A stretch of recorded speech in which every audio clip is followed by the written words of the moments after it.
understand information can be elusive at times. I get that. What I don't get is why you would do business with the Resistance. Those underground shits who think that they... Genesis. Cain and Abel are the sons of both Adam and Eve, the very first humans according to these stories. Adam and Eve having been created by God indicates that Cain and Abel are the very first humanly conceived beings. The oldest brother Cain would grow up to become a farmer, while his younger brother Abel would become a shepherd. It's understood that like most brothers, they had their fights and quarrels, but for the most part, they loved each other. One day, Adam and Eve told their children that in order to show gratitude to God, they would need to perform a worthy sacrifice, something special that would please their Lord. Abel immediately chose one of his best newly born lambs to offer up to God, and though it was important to him, he believed that giving it over to God was far more important than keeping it for himself. When Cain learned about his brother's selfless sacrifice, he was puzzled. He told Abel that he should sacrifice something far less significant. After all, he himself was going to sacrifice some old dried fruit that he was planning on getting rid of anyway. Other interpretations indicate that Cain was going to merely sacrifice some extra straw that he had lying around. But Abel was insistent on offering up his most treasured lamb, something in which Cain scoffed at. Why his brother was going to give away something so cherished was beyond him. But both of the brothers stuck to their guns and would go to present their respective sacrifices.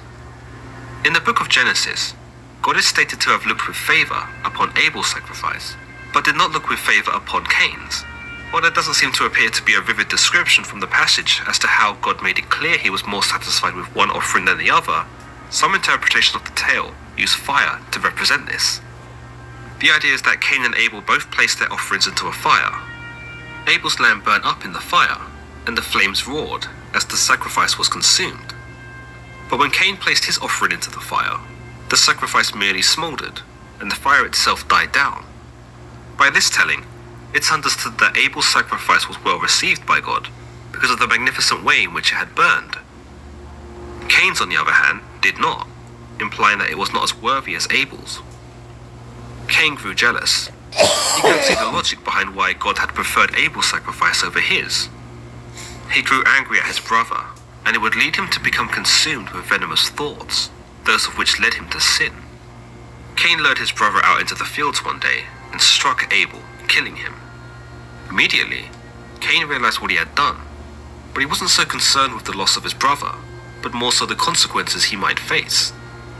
He buried his brother in the earth, so that no one would find it, and went about his day as if nothing had happened. It was around the same time that God appeared to Cain and asked him where his brother was. Cain lied to God, claiming that he didn't know, before infamously muttering, "Am I my brother's keeper?"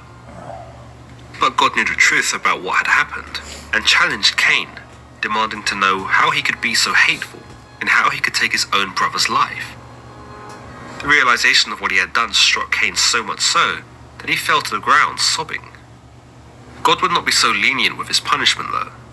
He condemned Cain, making it so that the grounds he worked would never yield crops. It's possible that this was also a metaphor, that whatever Cain would attempt to do in his life from this point on would result in failure, but that God specified farming, as farming was Cain's profession and perhaps his purpose. Without a purpose, Cain would have nothing. God doesn't stop there though. He further condemns Cain to be a restless wanderer of the earth, furthermore denying him of any peace for what he had done.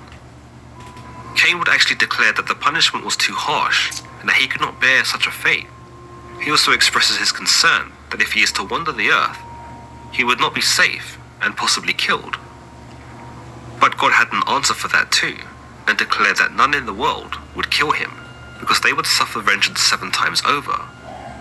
He marked Cain so that none would kill him, not to protect him, but so that none could end his suffering of being outcasted, denied, and ultimately shunned from God's divine glory.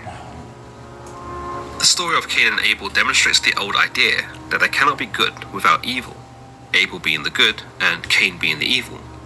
It subscribes to the idea that sin or wrongdoing is a part of life, and serves to show us that even if we live our lives as honorably and benign as Abel, evil will always have an effect on us, whether this be a gradual evil that inflames Cain to kill his brother, or the evil act itself, which sees Abel become a victim too. It takes a dark look at sibling rivalry, showing us how far jealousy and envy can push someone, that they would even murder their own brother, if only to console their own feeling of unworthiness.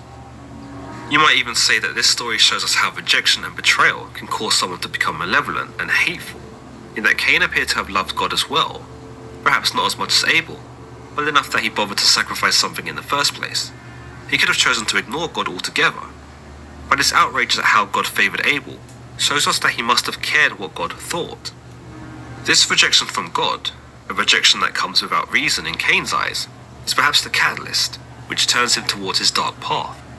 For being rejected is disappointing in itself, but being rejected without reason is perhaps even more maddening.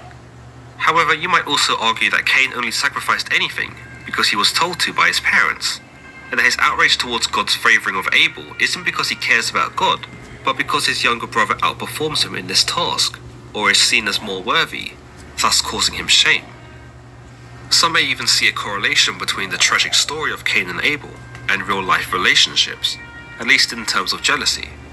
For example, Cain becomes angry that God favoured Abel, and demonstrates clear signs of jealousy, similarly to how one might react if they were trying to impress someone, only to be overshadowed by someone else.